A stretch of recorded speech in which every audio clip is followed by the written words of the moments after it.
Buen día. Continuando entonces con nuestra unidad de estadística, vamos a ver ahora lo que se conoce como la distribución normal, específicamente el área bajo la curva, que es muy útil también para hacer cálculos y poder utilizarla en investigación en salud. La distribución normal lo que busca entonces es describir la distribución de datos es una de las acciones principales, como les decía, que porque muchos de las observaciones que ocurren en salud siguen una distribución que se conoce como una distribución normal. Es de las más estudiadas y la que más se utiliza en bioestadística, precisamente por eso, porque muchos de los fenómenos cotidianos que nosotros podemos medir y observar siguen esta distribución. Incluso muchos de ustedes deben haberla visto, deben conocerla, y entonces lo que vamos es un poco a refrescar algunos conocimientos. Como les decía, su importancia se debe a la frecuencia con la que los varios fenómenos o incluso naturales o cotidianos presentan esta distribución. Por ejemplo, en salud, la talla, el peso, el coeficiente intelectual asumen como variables que incluso tienen una distribución normal. Y vamos a ver entonces, vamos a tratar de explicar un poco qué es y cuál es la utilidad que presenta para nuestra investigación en salud. Fíjense que tenemos un ejemplo, ¿verdad? Que hemos tomado de una publicación y podemos ver acá los valores de presión arterial sistólica, como dice ahí, ¿sí? Ustedes ven que en la medida que nosotros vamos haciendo las mediciones, los pacientes se van distribuyendo, es decir, presentan, en la medida que usted va haciendo la medición, cada paciente va presentando distribuciones o diferentes distribuciones o valores de presión arterial. Cuando se hace la distribución en esta tabla, vean acá cómo él va teniendo como una forma acampanada, cada una de las mediciones, en la medida que se van presentando en esta tabla. Y estos son los valores para 1000 pacientes. Es que si se incrementa, vean ustedes que si se incrementa la columna de este de al lado es de 5000. Vean cómo se va haciendo incluso más pronunciada los valores de esa distribución de frecuencias que se va presentando acá, ¿verdad? Este sería un histograma con distribución de frecuencia en valores, en este caso los valores de la tensión arterial sistólica. Esta es la distribución arterial sistólica, cuántos pacientes tenemos ¿eh? Y cuánto tienen ellos de tensión. Y estos son los valores de tensión sistólica, la que está aquí abajo es la tensión y estos son los pacientes. Entonces vean que en la medida que vamos aumentando, ¿verdad? Muchos pacientes, más pacientes, bueno, entonces se va presentando como una forma acampanada. Y entonces ese es precisamente lo que le da razón de ser a esa distribución que conocemos como distribución normal. Entonces, un poco primero para hablar de la distribución normal, fue reconocida por primera vez por el francés Abraham de Moivre en 1667 a 1754, el periodo en el cual él vivió. Posteriormente, Carl Friedrich Gauss, que es el que le termina dando nombre a esta distribución, también la estudió, ¿verdad? Y formuló la ecuación de la curva que se conoce entonces como la campana de Gauss. Es el que le da el nombre, la campana de Gauss, que ustedes deben haber manejado y conocer perfectamente. La distribución normal entonces de cualquier variable aleatoria X está determinada por dos parámetros fundamentales. Su media, ¿verdad? Su media poblacional en este caso y su desviación típica o estándar también. Fíjense que estos son los valores o la simbología que utilizamos para la media poblacional y la desviación estándar poblacional. Con estos parámetros media y desviación, la densidad de la curva viene dada por la ecuación que vamos a mostrar a continuación. Esta que está acá. Y que se la vamos a preguntar en un examen. ¿Ok? No, mentira, no se la vamos a preguntar en ningún examen ni tampoco vamos a estudiar de dónde salen todos estos números. ¿Verdad? Porque esta sería la parte de matemática que nosotros no vamos a ver. Sin embargo, aquí tenemos unos valores, ya vamos a explicar un poco qué significa esto que vemos acá, ¿verdad? Y para cuál es la utilidad, para qué nos sirve esta campana de Gauss, para qué la utilizamos, cuál es la utilidad que tiene específicamente para investigación en salud. Entonces, por tanto, una variable X sigue una distribución normal de media conocida y una desviación estándar también conocida y se denota como la tenemos acá. Variable X, ¿verdad? Esta X significa que es una variable cualquiera, una variable aleatoria cualquiera que tiende hacia la distribución normal con una media conocida y una desviación estándar conocida. Entonces, esta es la notación matemática que se utiliza para denotar la distribución normal de los datos. Entonces lo primero que debemos hablar es de sus características. Como vemos aquí, una de las características es que tiene la misma moda que coincide con su media y su mediana. Es decir, estos valores coinciden los tres en el mismo valor. ¿Sí? Entonces no hay diferencias entre la media, la mediana y la moda.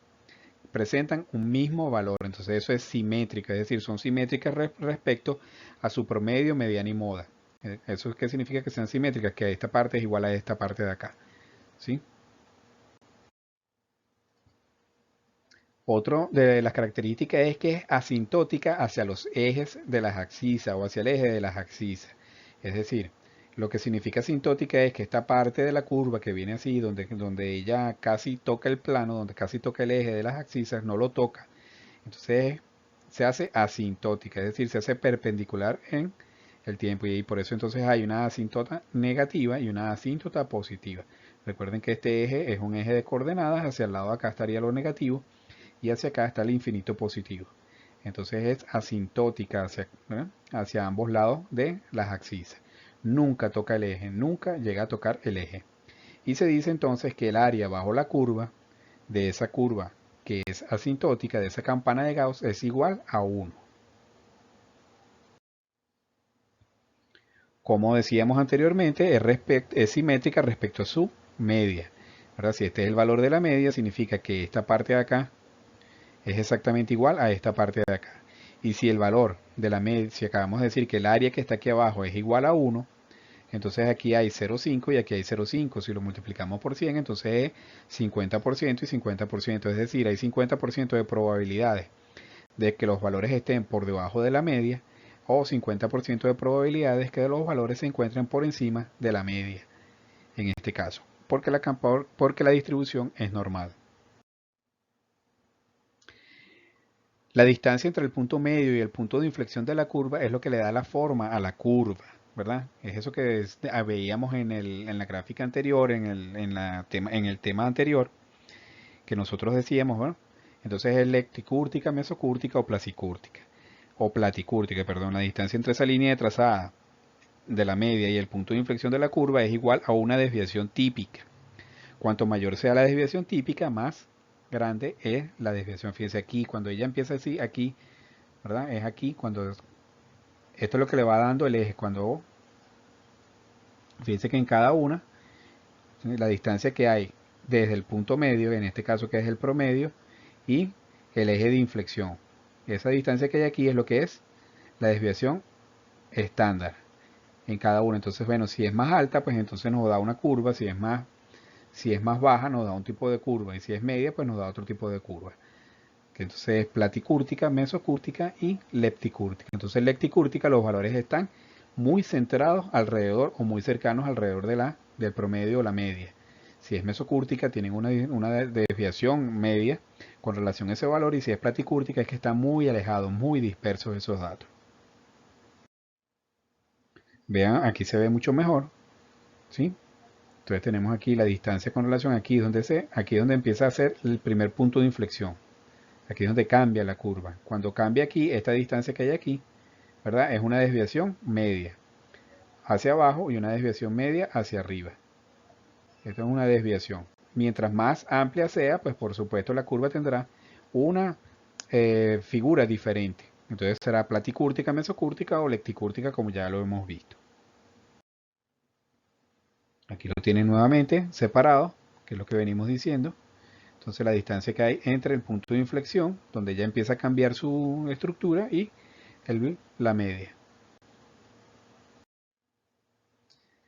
Como quinta característica de la distribución normal tenemos que el área bajo la curva, lo habíamos dicho, está comprendida entre los valores situados aproximadamente a dos desviaciones estándar de la media es igual a 0,95.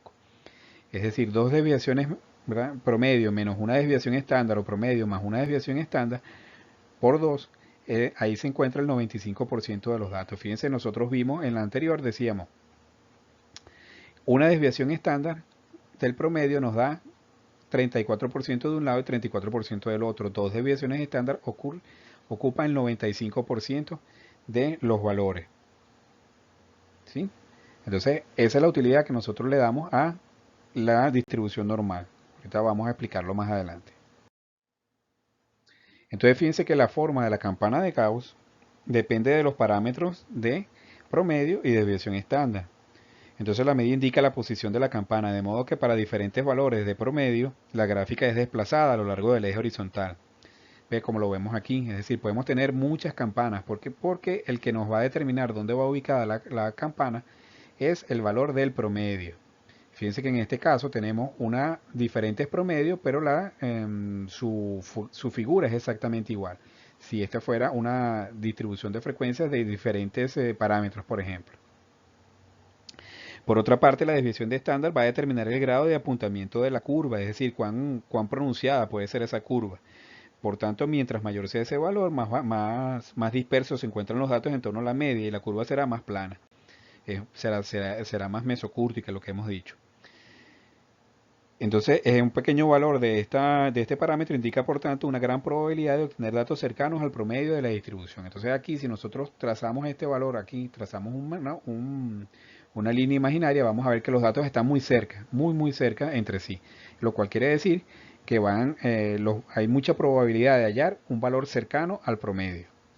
¿Sí? Nuevamente, eso se va a explicar entonces en función de la investigación que nosotros estemos haciendo. Como se deduce pues de lo que nosotros estamos conversando, como deducimos de lo que estamos conversando, no existe una distribución normal única, sino una familia de distribuciones normales con una forma que es común, que es esa forma acampanada, que se van a diferenciar en qué, en los valores de su media y su varianza, que es lo que hemos dicho, o su desviación estándar. Todas ellas, la más utilizada es la distribución normal estándar, es la que se utiliza normalmente, que es la con la que se trabaja, y que corresponde a una distribución de media 0 y de varianza 1. Entonces la explicación que define su densidad o la fórmula es la que nosotros acabamos de ver. Entonces la distribución normal estándar es la que corresponde a una distribución, repito, de varianza o de media 0 y de varianza 1. ¿Verdad? Reiterando, entonces no existe una única distribución normal, sino una familia de distribuciones con un formato que es común, que es esa campana de Gauss de la que hemos hablado, y que utilizamos específicamente la distribución normal estándar, ¿verdad? Que es esta que tenemos acá, una distribución estándar que de medida 0 y varianza 1 y se define a través de esta expresión que tenemos acá. O sea, también tampoco la vamos a expresar, tampoco vamos a decir de dónde sale esta fórmula, pero eso evidentemente tiene toda una deducción matemática para llegar a ella.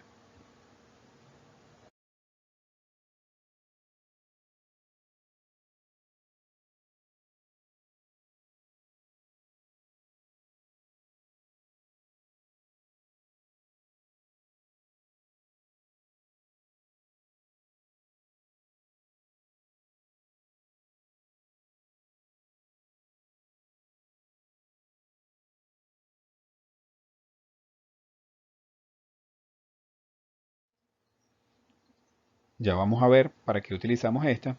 Esta propiedad resulta especialmente importante en la práctica, ya que para una distribución que sigue esta distribución normal, existen estas tablas publicadas a partir de las cuales podemos obtener de modo sencillo la probabilidad de observar un dato menor o igual a un cierto valor de z.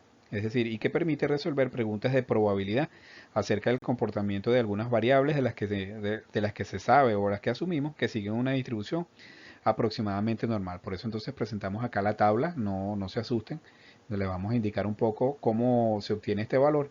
Aunque, repito, muchos de los programas de computación que tenemos en la actualidad, a través de los cuales podemos hacer todos estos cálculos estadísticos, nos ofrecen ya estos valores. Sin embargo, aquí vamos a aprender, vamos a ver cómo podemos utilizar esta tabla para calcular la probabilidad de obtener algún resultado.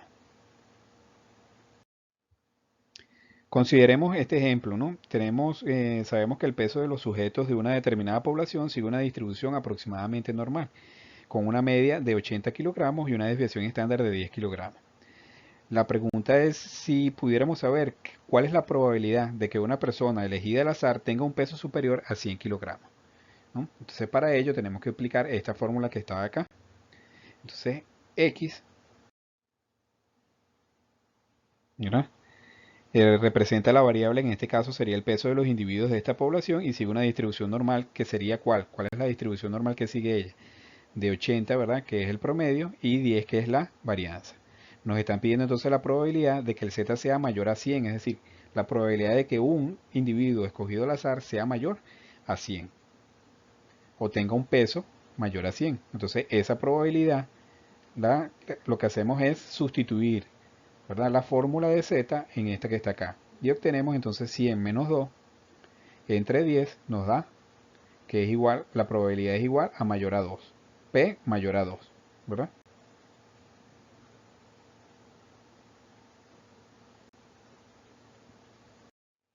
Ahora bien, como el área total bajo la curva es igual a 1, se puede deducir entonces que la probabilidad de z mayor a 2 es igual, esa que estamos buscando, ¿verdad? Que z sea mayor a 2 es igual a 1 menos esa probabilidad que estamos buscando, ¿verdad?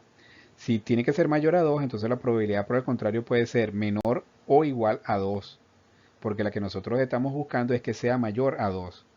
Entonces buscamos esta probabilidad en la tabla y el resultado nos da 0,9792. ¿Sí? ¿Cuál probabilidad estamos buscando? Esta que está aquí. P, Z menor o igual a 2.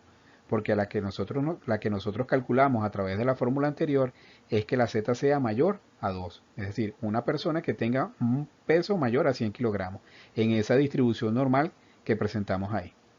Entonces, el resultado que nos dio la tabla nos dice que fue 0,972. Ya vamos a presentarles la tabla.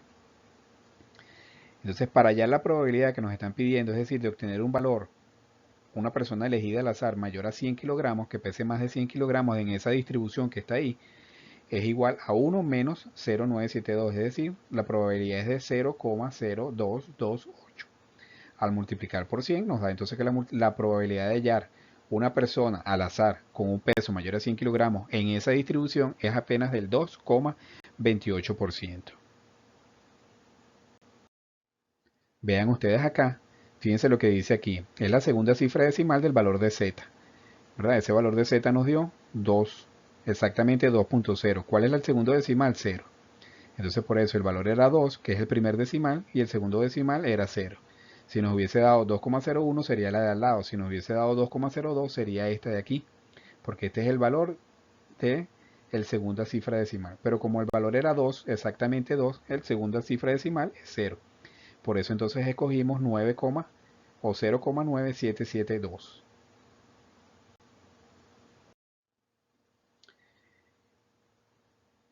Entonces aquí tenemos la probabilidad normal. Para cualquier variable aleatoria X, ¿verdad?, que tenga una distribución normal, entonces tenemos que la probabilidad de que el 68% de los datos se hallen alrededor de la media es igual a más menos una desviación estándar. Es decir, promedio más 1 más menos una desviación estándar, ahí se encuentra el 68% de los datos. La probabilidad de obtener el 0,95% de los datos se encuentren alrededor de dos desviaciones estándar, es decir, promedio más menos dos desviaciones estándar, es esto que tenemos acá. Ahí se halla el 95% de las observaciones de nuestra distribución. Y el 99% de las observaciones se hallan a tres desviaciones estándar, es decir, más menos quién, el promedio más una desviación estándar y menos una desviación estándar. Entonces, ahí se encuentra el 99% de nuestras observaciones o de las observaciones en una distribución, dependiendo de la distribución estándar en la que tengamos o de nuestra distribución estándar con la que estemos trabajando. Entonces, esa es una de las utilidades de la desviación, de la probabilidad o de la distribución normal. La probabilidad de encontrar valores o datos dentro de esa distribución en función de la desviación estándar. Entonces la regla de probabilidad normal en el medio sanitario es límite 2 sigma más menos 2, que es del 95% de personas sanas. Un 5%, el 2,5 superior y el 2,5 inferior por lo general, ¿verdad?, se encuentran aquí en los extremos. Es decir, el 95% de las personas cuando trabajamos con datos normalmente en el medio sanitario decimos que el 95% se hallan dentro de los valores normales. ¿Sí? No es que los otros no sean anormales, sino que simple y llanamente están por fuera del rango de lo que se considera como normal. ¿sí? Personas que tienen, por ejemplo, una medición absolutamente muy inferior, en el caso que teníamos ahorita que presentábamos nuestro ejemplo al principio de esta presentación, hablábamos de la presión arterial. Habrá un 2,5% de las personas que siempre, por condición normal, van a tener valores de presión arterial por debajo, ¿verdad? Muy bajo, y otros que lo van a tener muy alta. Pero esa condición es normal. Sin embargo, el 95% de las personas van a encontrarse entre estos valores que están aquí. Dos veces una distribución, dos veces una desviación estándar del promedio. Eso es lo que significa este límite del 95%. Por eso es que nosotros utilizamos mucho para cuando vamos a hacer contraste de hipótesis el 95% como un indicador de confianza de nuestras observaciones, que lo vamos a ver en el tema número 6. Nuevamente, para refrescar un poco, vean ustedes aquí lo que decíamos de la simetría, una simetría negativa. ¿Por qué? Porque la parte asintótica de la curva va hacia el eje negativo o se dirige hacia el eje negativo principalmente, y el promedio tiene un valor menor que la moda, que la mediana y que la moda.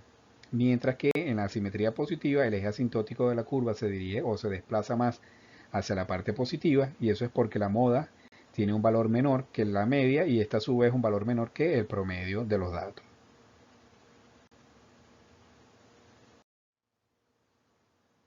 Bien, muchas gracias por su atención y continuamos y recordemos que vamos a tener prácticas de estos temas. Buen día.